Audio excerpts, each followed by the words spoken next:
Mario é um ícone dos videogames há décadas. Ele apareceu em mais jogos do que podemos contar. Mesmo hoje em dia, não passa um ano sem que um jogo do Mario seja lançado, incluindo jogos como Mario Kart e Smash Bros. Os fãs lembrarão que existiu uma época. Nenhum jogo verdadeiro do Mario foi lançado. Sim, de 1997 a 2005. Só houve um único jogo do Mario que foi lançado, Super Mario Sunshine. Após o lançamento deste último, Super Mario 128 criou entusiasmo entre os fãs. Nenhuma informação concreta foi dada sobre o jogo. Então, finalmente, o criador da série, Shigeru Miyamoto, declarou que se tratava apenas de uma série de conceitos que eles testaram, e não de um jogo de verdade. Super Mario 128 foi gradualmente esquecido, enquanto novos jogos do Mario eram lançados. Vale ressaltar que, quando Mario Sunshine foi lançado, a Nintendo enfrentava grandes dificuldades para vender seus consoles. Seu Nintendo 64 e o GameCube não tiveram o sucesso financeiro do Nintendo Entertainment System ou do Super Nintendo. E nem mesmo mais tarde do Wii. Para uma empresa que se orgulha de depender apenas da venda de videogames para obter lucro. Essa situação era muito perturbadora e os funcionários de alto escalão ficavam incomodados por esse fracasso ser visto como pessoal. A Nintendo começou a trabalhar em uma continuação de Super Mario 64, lançado em 1996, logo após o lançamento do jogo. Mas, no final dos anos 90, ficou claro que a Nintendo não estava vencendo a guerra dos consoles. A sequência de Super Mario 64 foi totalmente revisada, pois a empresa japonesa considerou que as melhorias não eram impactantes o suficiente comparadas aos jogos rivais. Vendo os jogos mais realistas e violentos lançados para o PlayStation da Sony, a Nintendo pensou em transformar Mario em um jogo mais alinhado aos desejos do público. Na época, houve muitos conflitos internos para decidir o alcance das novas resoluções. A única pista que foi revelada ao grande público foi um comentário de Miyamoto, que dizia que Mario e Luigi deveriam agir de forma mais adulta. Nos jogos que seriam lançados para o GameCube, o novo projeto Mario foi dividido em 2 jogos. Luigi Mansion, que reflete o lado mais sombrio que alguns funcionários queriam, e Super Mario Sunshine, que seguiu em uma direção completamente oposta. Os 2 jogos foram lançados um ano após o GameCube. A Nintendo ficou tranquila ao perceber que seu novo console e o novo jogo do Mario lhes permitiriam recuperar a glória passada. Mas todos que entendem de games sabem que não foi bem assim. O GameCube teve resultados piores que o Nintendo 64 e o mercado de videogames se tornou mais violento e realista.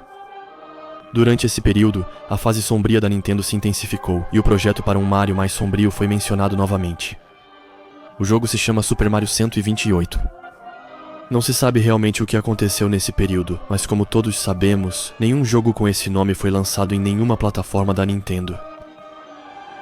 A fonte que revelou os problemas da Nintendo nos últimos dias do Nintendo 64 não quis comentar sobre o fracasso do GameCube. Mas essa mesma fonte recentemente publicou um protótipo de Super Mario 128, que podia ser jogado online no Wii Homebrew Channel. O relato a seguir é minha experiência pessoal, pois eu mesmo testei o jogo no meu Wii. O jogo era claramente uma versão beta. A tela de título exibia apenas o texto branco, Super Mario 128, em um fundo preto. Não havia menu de opções ou seleção de arquivos de salvamento. Depois da tela de título, o jogo começava diretamente. Ouvia-se a risada do Bowser, a mesma de Super Mario 64, em loop ao fundo, enquanto uma caixa de diálogo mostrava a seguinte mensagem: Mario, eu roubei a princesa Peach, e ela não vai viver o suficiente para ver o sol nascer, a menos que você tome o lugar dela. Você sabe o que fazer e para onde ir.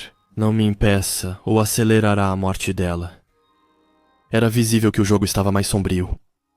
Após fechar a caixa de diálogo, iniciou-se a fase de gameplay. A primeira coisa que notei foi o design do Mario.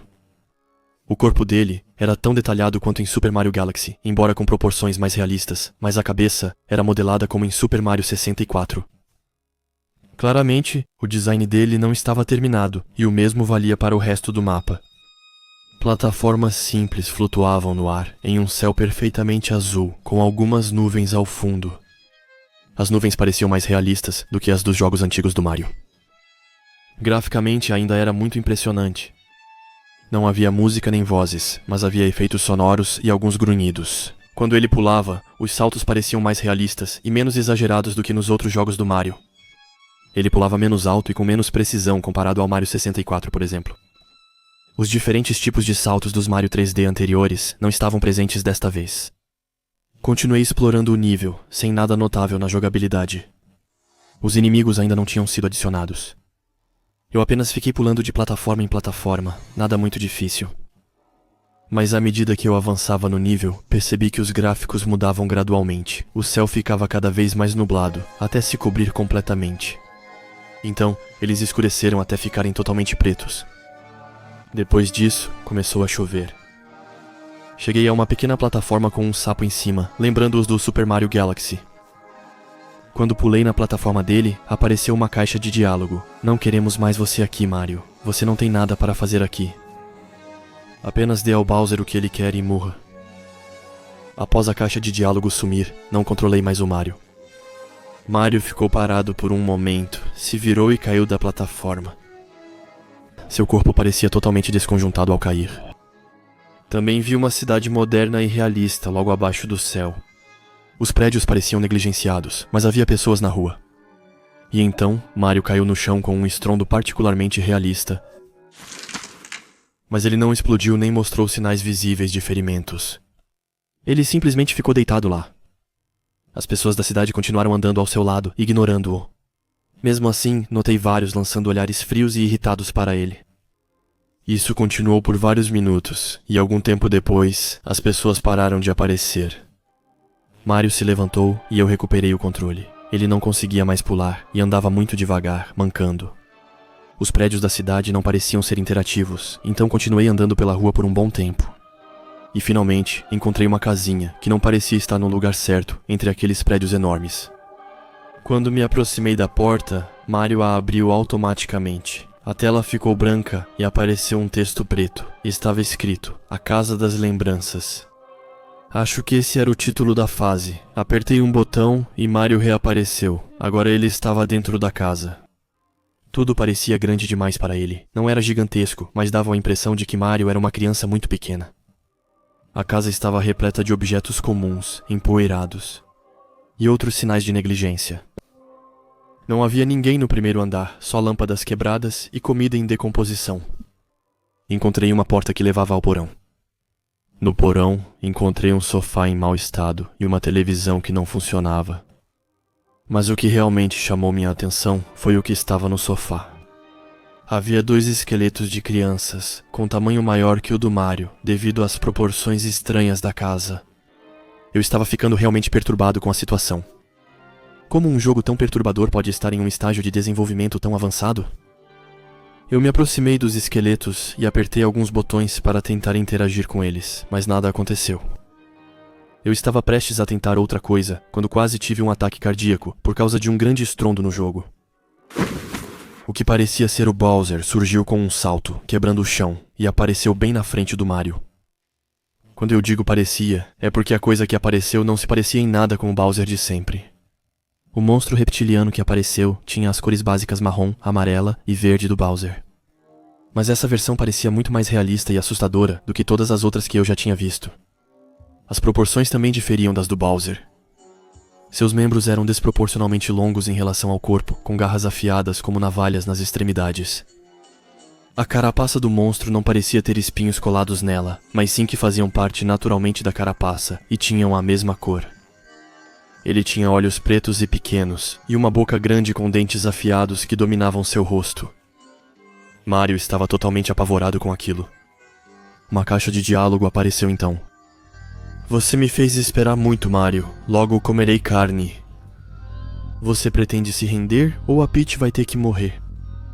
Eu ainda não tinha recuperado o controle, e Mario ficou lá, tremendo por vários segundos antes de concordar com a cabeça. Bowser então falou com Mario usando suas longas garras. Não havia sangue, mas estava claro. Ao observar a animação e ouvir os efeitos sonoros, ficou evidente que as garras de Bowser perfuraram o corpo de Mario.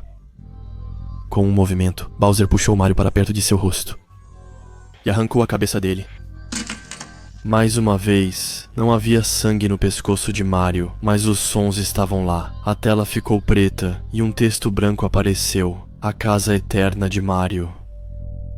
Novamente, o personagem Mario apareceu inteiro, e a fase começou. Mario era a única coisa visível na tela. Além do fundo preto, ele flutuava como se estivesse no espaço. Eu tinha algum controle sobre ele, mas era como decidir apenas a direção aproximada da queda do Mario. Enquanto ele vagava sem rumo aparente, vozes começaram a aparecer. Eram vozes profundas que ecoavam e diziam para Mario que ele era inútil, que o mundo não precisava mais dele e que todos seriam mais felizes quando ele morresse. Choros agudos também eram audíveis. Acho que eram para ser os choros de Mario. Isso me abalou profundamente e lutei para conter as lágrimas. Eu não entendia porquê, mas aquilo me tocava de uma forma especial. As vozes e os choros continuaram por vários minutos antes que eu percebesse algo cinza ao longe. Eu fui naquela direção e levei um bom tempo para chegar até lá. Ao me aproximar, finalmente vi o que era. Uma lápide. Ela era simples, com rachaduras em vários lugares. E ao me aproximar um pouco mais, vi o que estava escrito nela. Desliguei o jogo logo após ler a mensagem. E com certeza não vou mais jogar a versão beta de nada. Na lápide estava escrito apenas uma palavra: inocência.